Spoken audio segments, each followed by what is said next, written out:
नमस्कार दोस्तों, स्वागत है आप लोगों का मेरे इस चैनल पे। तो आज की वीडियो बहुत ज़्यादा धार्मिक होने वाली है क्योंकि आज हम जिस शख्स के बारे में बात करेंगे उसको आप बेखूबी जानते हैं, उसको पूरी दुनिया जानती है।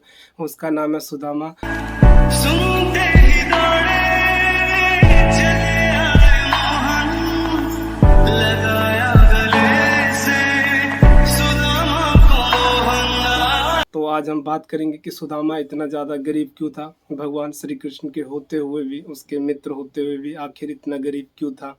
तो बात उस समय की है जब श्री कृष्ण और सुदामा अपने गुरु के पास एक कुटिया में शिक्षा ग्रहण कर रहे थे।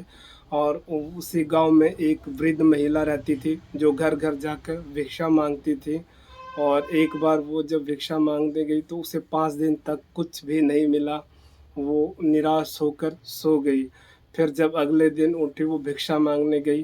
तो भिक्षा मांगते हुए वो श्री कृष्ण और सुदामा जहाँ पर शिक्षा ग्रहण कर रहे थे, वो उसी कुटिया पर पहुंची और वहाँ के गुरु ने उसे एक पोटली में चना लपेट कर दे दिया।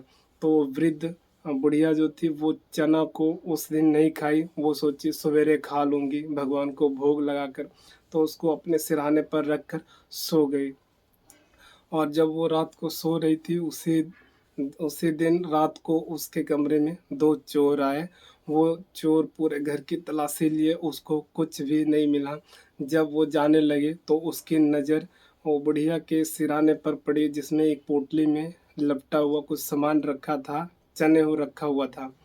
तो वो लोग देखे और सोचने लगे कि इस पे ज़रूर कोई कीमती खजाना या कीमती सामान होगा। तो वो लोग वो उस चने वाली पोटली को लेकर चले गए।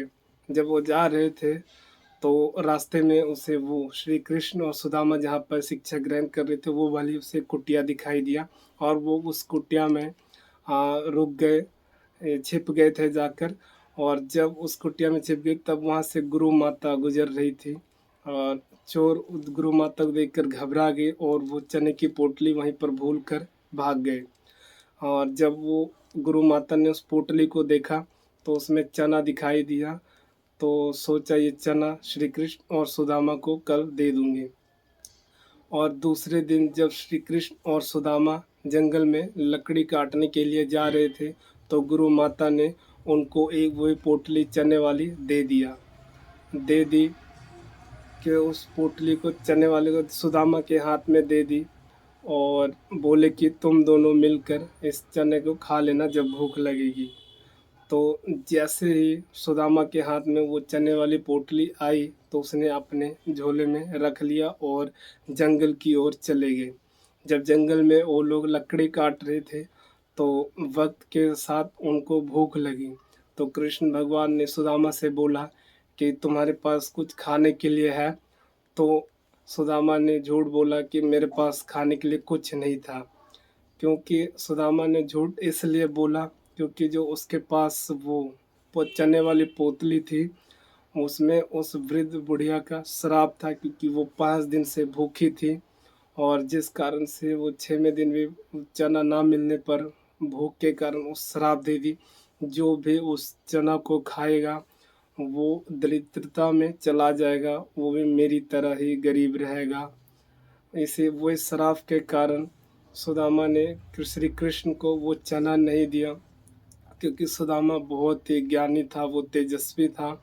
जैसे कि चने की पोतली उसके हाथ में आई तो उसे तुरंत उस श्राप के बारे में ज्ञान हो गया। और वो नहीं चाहता था कि इस चना को श्री कृष्ण भगवान खाए और वो भी दरिद्रता में पड़े। इसीलिए उन्होंने श्री कृष्ण से झूठ बोला कि चना खत्म हो गया है। और वो सारे चने श्राप वाले अकेले ही खा गया, जिस कारण से सुदामा जिंदगी भर गरीब रह गया और दरिद्रता में रह गया। पर भगवान श्री कृष्ण ने उसे बहुत सारे धन दिए थे क्योंकि भगवान श्री कृष्ण को भी सब चीज़ ज्ञात था। तो यही कारण था कि सुदामा इतना गरीब था भगवान श्री कृष्ण के होते हुए भी। इसके पीछे का एक श्राप भी था और ये इसकी असली कहानी था। तो इस चैनल को लाइक कमेंट ज़रूर कर दे। हाँ, इस वीडियो को लाइक कर दे और चैनल सब्सक्राइब कर ले। इससे बहुत सारे इन्फॉर्मेटिव वीडियो आती रहेगी। मेरा ऑफिशियल चैनल है ये रंजीत लाइफ स्टाइल। तो मिलते हैं अगली वीडियो में।